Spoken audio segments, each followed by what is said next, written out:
merci na bandeko nyonso oyo bozali kolanda biso na kati na radio lisolo toleki lombango kuna na kati na mboka États-Unis d'Amérique to pesa kulutu na biso papa Zambwana soka zali koyoka biso to leka na kopesa maloba eboto.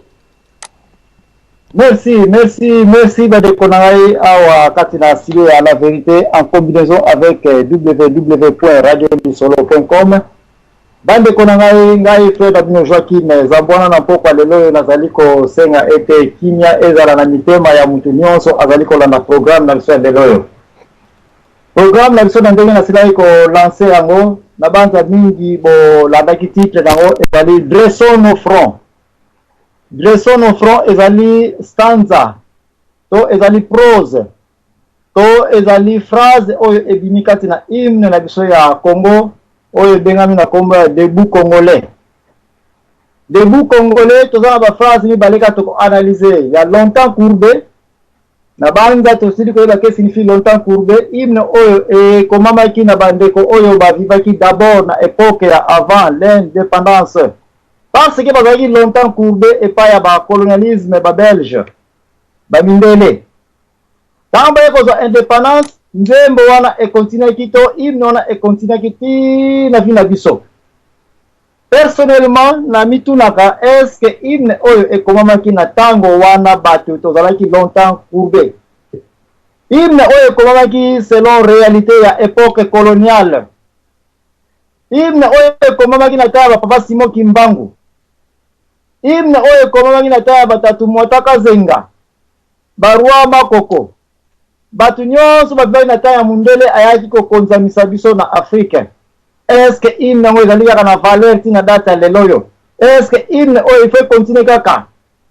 Réponse na poko leloyo que de katikati 50% oui 50% non. Pourquoi 50% non? Parce que makamuso na kata hymne ngo to simba yango esi expira na yango déjà.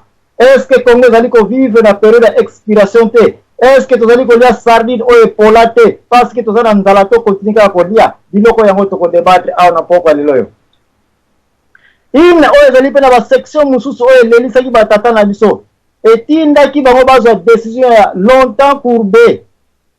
Est-ce que Congo ezali kaka courbé te tina data lelo tozali kaka ko konzama te d'une façon ou d'une autre na ba colonialisme na ba fascisme ya ndenge na une certaine autocratie oyo ezali kozwa dominance ya pouvoir kati na peuple parce que tozali ko bengama un pays oyo bengami république démocratique.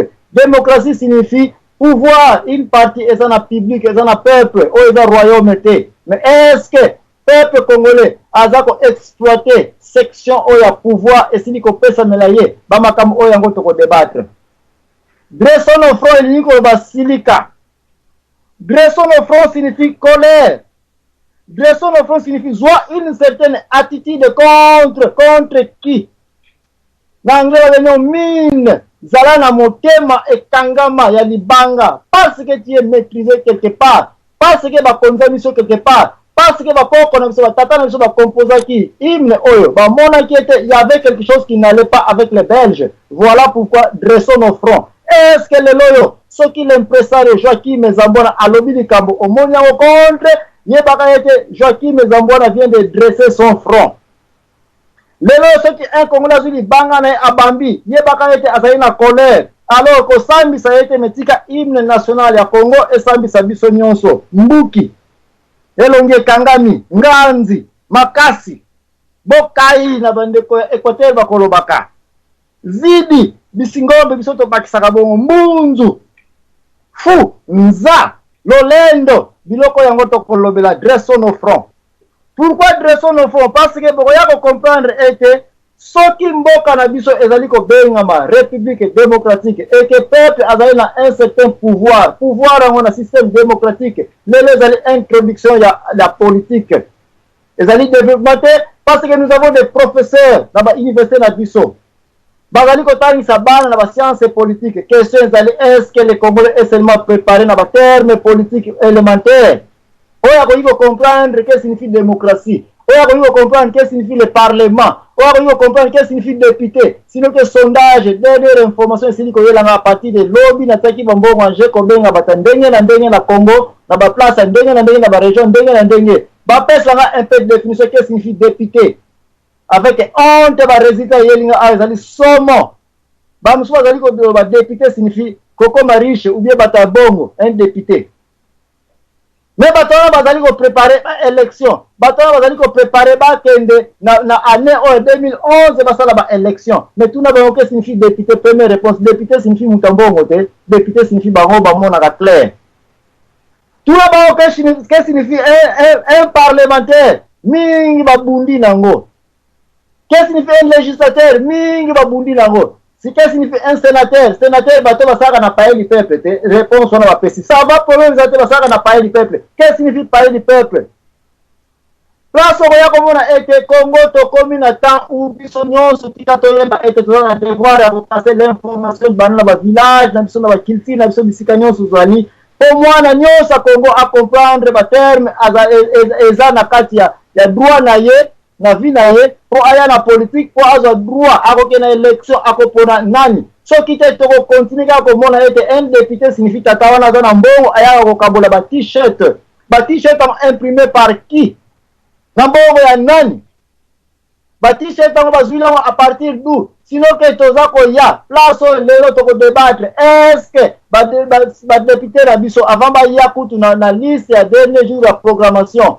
est-ce que bakombo na bango ezalaka déjà préprogrammé te ke balekaki na bureau ya tata wana ke balekaki na bureau wana bakombo na bango liste déjà ezalaki nango dressé bino kuna boza kobundaka na baélection me baélection yango en réalité liste ya badéputé esi eyebanaki nango déjà biloko yango tokolobela mama elikambe kozala longtemps courbé Congo depuis ezwi l'indépendance est-ce que bato bazali oyo bazali ke basimbaki indépendance travaille na première république, travaille na deuxième république, travaille na troisième, quatrième, cinquième république. Si lelo bazali kaka, est-ce que ces gens-là bazali ba consultants na politique na biso Congo biloko yango tokolobela batana soki bazali système yango soki eza ko continuer car alors nous sommes toujours longtemps courbés oyo eza emoyi na hymne national na biso lelo tokotombola yango et soki emonani hymne national oyo ete ba longtemps courbés na ntango lelo ezali kaka ngai frère Nabino Joachim Zamboa nazali ko invité Congolais nyonso alandela siko deuxième stance après longtemps courbé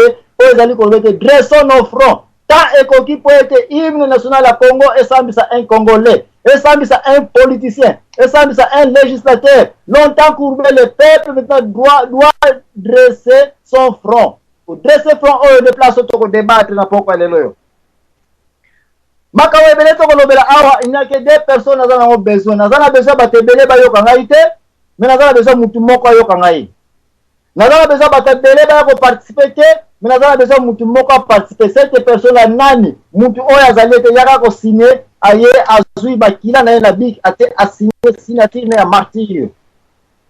Nous avons besoin des hommes maintenant au Congo. Toza na besoin bato ba wiko telema face à face ba yebisi yo ke tala front nanga ekomi dressé. Et au sambisi ay rappeler que kende kotanga hymne yo yembisa nga chaque jour soki eloba mete na dressé front nanga ye. Okomona ete bato à partir de 1960 Congo eyebaki makambo etali politique ete bato babundaki koma kotoko organiser mboka oyo. Bati yango ti lelo yo bazali entre autres tokoya komona premier élément oyo ti banda Congo et banda ti na data lelo il n'a jamais quitté ce pouvoir là c'est Kengo Wadondo na lobi bien émission oyo kozala contre ngai akene kozala contre hymne national ya Congo zali kolobete dressons nos fronts. Kengo Wadondo c'est le Balaam du Congo mo Balaam lui ba un conseiller ogeno tala ngona Bible place nango ya Bible tika to le badaboke signifie définition Balaam si ma donc to comprendre Balaam neto bana ko injecter yango na équation oyo ngana ko dériver na poko lelo poto yeba accolade ya borne inférieure 1960 et borne supérieure 2011 poto yeba na kati ba définition ni eleki ba dérivation ni to ko na kati na poto sala mathématique ya politique ya Congo oza un ingénieur simba biki na papier oza un politicien sala face na ngai lelo yo okoya komona ete Balaam na Bible nkole so asi atika na elisa mokili oyo na ba obasili koyeba histoire yango physiquement atika bien après 60 ans ayende komonana tango aye komonana na nani na le plus jeune apôtre na ère wana Jean akomali jape mpaka ningi bakanisa lete mokanda apocalypse komama ki na tangu ba apôtre Paul bazali ba Saint Pierre bazali ce n'est pas vrai na lobaka yango toujours tanga sala ba recherche mokanda apocalypse apôtre moka mutamona ki yango ye kaka Jean et Jean pe ye na tourne akoma ki pe mpaka ezali pe na kata Israël ezali na mai wana ya na Turquie nkole so face à face akuta na ye mais il a rappelé na groupement ya batu mususu ya église moko alobi na oke bozana molimo ya Balame. Qu'est-ce que signifie Balame? Balame oya kotsaki Israël na trouble parce que Balame azalaki considéré na héros comme le grand prophète, le grand conseiller. Ye mutazalaki ko makamu nyonso bakosala na Moyen-Orient qui est actuellement Irak, Iran, ba pays nyonso wana tu. Faut pas que nous considérions nani le grand prophète Balame. Mais Balame, est-ce qu'il était seulement intelligent? Est-ce qu'il était seulement sage? Non, non, non, non, non. Est-ce que ça va seulement vraiment Nzambe? Non, non, non, non, non. Oui, nakata Congo Balame bazali. Batoti na data lelo ce sont des grands conseils à Congo. Mais total ba conseil o bato ba pesi ki na yebisaki bino kengo dondo première personne za côté en ligne awa. Toza ko luka pota na Congo poto résoudre pota o poto traiter yango. Kengo dondo premier ministre ye, premier sénateur ye, makamnyoso ye, mettons analyser na loba yon toko sala mathématique borne inférieure toko tombe de 1960, borne supérieure 2011, tola na makolo ya papa oyo. Qu'est-ce qu'il a fait au Congo? Sinon c'est lui qui était un conseiller numéro 1 à Congo. C'est lui qui a vendu le Congo à la Banque mondiale. Nous avons des preuves. Pour la Kima Belgique, nous avons des preuves. Quel est ce conseil que ce type a donné au Congo? Construction au Congo, non, destruction sur destruction au Congo. Quelle est cette destruction? Tala entrée à Kengo Dondo à côté de Mobutu. Yebisanga première république, résultat Langonini. C'est lui qui était le grand conseiller. Mais on voit comment on a été les mêmes conseillers. Comment le Congo est entré dans une bouffe, dans le désordre? Comment tu peux être un conseiller pendant que tu n'es même pas un Congolais? Maman, une Rwandaise. S'il vous plaît, tout le monde m'a bien la recherche, mais il vit à Moutouté. Mais Congo est dans le désordre, il faut que ça la chasse, na kati toyeba. Place na hypothèse à l'hypothèse, dressons nos fronts, exactement, tout ça, on dresse contre qui et contre quoi? Tu ne peux pas être un conseiller à pays tant que vous avez un esprit patriotique, tant que vous avez un pays à yote. Maman rwandaise, ça va? Et bon, papa, paraît-il un Belge. Après des recherches, c'est même pas un Belge, c'était un Polonais. Après un Polonais, tu vas comprendre que son nom n'était même pas Kengo Wadondo, c'était Léon Lukubis.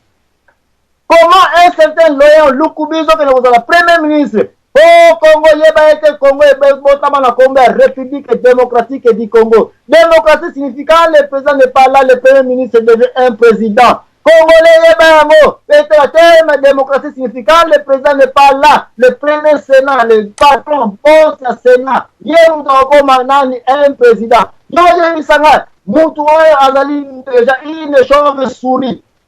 Aye ake nakaya bambuku te azonga bandeke ba refuser ye Kengo donne le premier conseil à Congo. Dites-moi, Moutou ya boye, dressons nos fronts. Moutou ya boye, faut-on y être agana esprit patriotisme te et ya kotika la jamais un zambouana azali ka koyiko la kisa mutolo na ya bakoko na place ni ezaleli. Patriotisme, ezangi biso na Congo depuis kala biloko eza lelote. Voilà comment nous avons des représentants, des Balame qui sont dans notre pays, des Achitophel, Tokolobelango, des Jézabel, Tokolobelango. Comment ces gens ici, comment ils ont introduit Israël dans des désordres? Parce qu'après quoi, après quoi, bateau, bazan esprit patriotisme, mais bango bozuma crête na bino bopesi bango. Oh Congolais yeba quand est-ce que te kamboka na yo. Oh que na Pologne ba vike biso ba Polonais a batasonta boto yebi bango te, il doit être un juif. Quel ba juif na Israël ba weso il ressemble à un falacha. Ba falacha bazaka kuna na Éthiopie. Ba na Éthiopie zolo oya biso ba Éthiopien te. Oh Congo, comment to ya ko continuer ko konza maboye. Et c'est la même personne qui ne peut pas la reconnaître la Banque mondiale, qui ne la Belgique, qui ne peut pas la kuna pourquoi il a fui la Belgique. Mais c'est le même type qui quand on est Afdel Bazakoya, Yewana a tourné mon comprendre pour le trahir encore. Un traître. Après avoir posé qui traître, Mobutu Yaya Kei, tu voulais la ministre de Bazalaki Wapi. Tout là-bas, chez les gens, koti zamba, bango nyonso bakekeke na ba exil. Où était Kenga Dondo? Il n'a jamais quitté le Congo et il est toujours là.